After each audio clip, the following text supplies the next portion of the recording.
I realize I'm speaking to grown men here, but I think it would be in your best interest, men, regardless of race, regardless of anything, unless you're in that 20%. But if you're a regular dude, I suggest you get off those dating sites, those dating apps.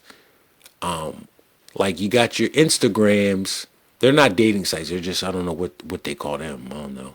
Follow accounts, whatever. Where those, I'm not talking about those. I'm talking about the Tinders and the Plenty of Fish where you actually go there pretending to be looking for a relationship, but you're really just trying to hook up. That kind of thing. Now, the reason why I say it's not good for you is because, well, first of all, let's just keep it real.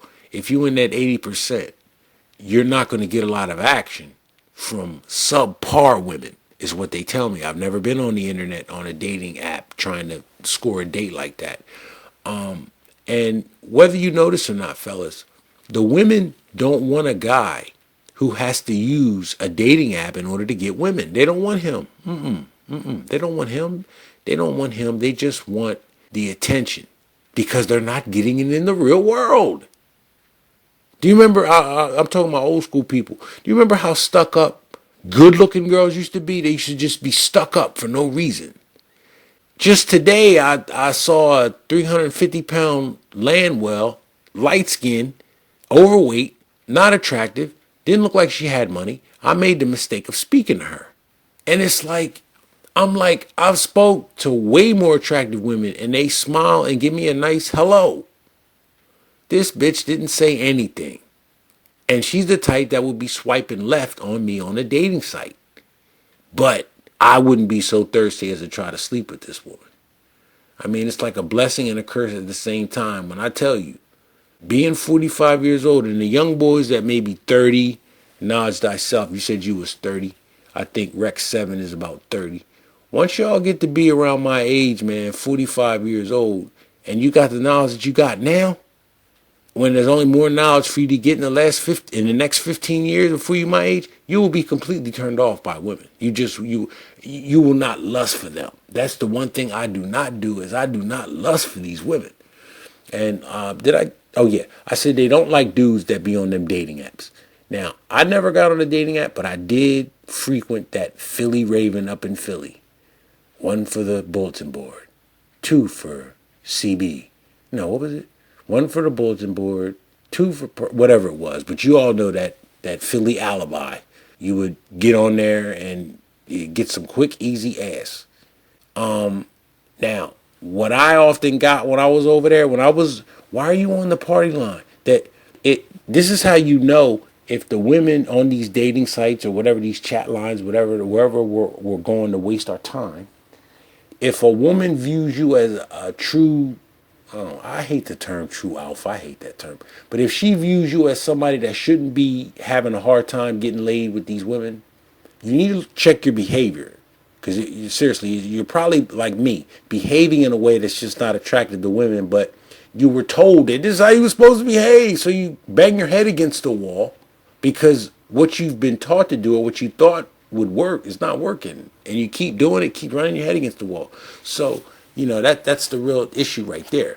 When they see you and they actually find you somewhat appealing, they're like, why are you on the party line? Like, why are you not getting girls in real life? So I cut that out. And, another thing with these women on these dating apps, you got to watch that hygiene, man. A lot of these girls just ain't clean chicks.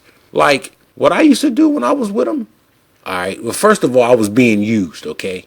I would drive to their house with alcohol, marijuana, money, in case we want to order food afterwards. And I'm thinking that these chicks like me. No, because I asked myself, how many times did a girl drive to my house in her car to smoke her shit with me and drink with me and treat me to some food? Never. Not one time. And not one time were any of them women I met on the party line what I would consider dating material. All single moms. All of them. Not every single one, not all of them, but they were all pretty broke off that party line. There was no, I got a career, I got a house, and I got a car, but they expect you to have it. Okay, it's funny. I do have it, and it's funny. I have it. and you bitches won't get none of it. Another way to screen these women that you meet off these dating sites, like if you looking at the woman, assessing her, thinking she might be a good sex partner, yo, suggest that y'all get in the shower first, okay? And if she looks at you like what, that she's not clean, she's not used to no real the type intimacy or nothing like that. On top of the fact she don't like to wash her ass, so you got to look at that, because I got the idea when I went to some chick's house and her house was dirty, but she was nice looking. So I'm like, this chick dirty. I want to sleep with her, but her crib dirty. Let me make sure her body ain't dirty. And that's how you do it. That's really how you do it. That's how you assess them, and that's how you find out how clean they are, and how if hygiene is important to them. Because you got to think about, a woman's vagina is nothing but a incubator for. It's warm down there, and there's germs down there, and no, there's no. So if you don't take pride in washing that thing, I mean, really, how much pride do you have? And a lot of those girls off of that chat line I was on, they would have a house that looked like the TV show Hoarders. Like it would just look like they took all the clothes out of their closet and all the clothes from their dressers and just dumped them in the middle of the floor, you know? And then you have the women that are like, I don't know, roaches and rats that they're in that house. They just ain't coming out because they hear human beings out there, but they in that house. You can tell a rat infested house or a house that has roaches. You can actually smell them, because you can smell the pesticides that people are using trying to kill these vermin. But yeah, that's it, man. Get off of them altogether is what I suggest you do. But of course, I'm coming from the perspective of a 45-year-old man whose sexual peak was 25 years ago. So it's like, really? Like, it's a blessing and a curse at the same time. Women are truly invisible to you because you don't want to fuck them. Oh, shit, I didn't want to say that. I try to be more politically correct, man. I'm really trying not to use no curse words at all.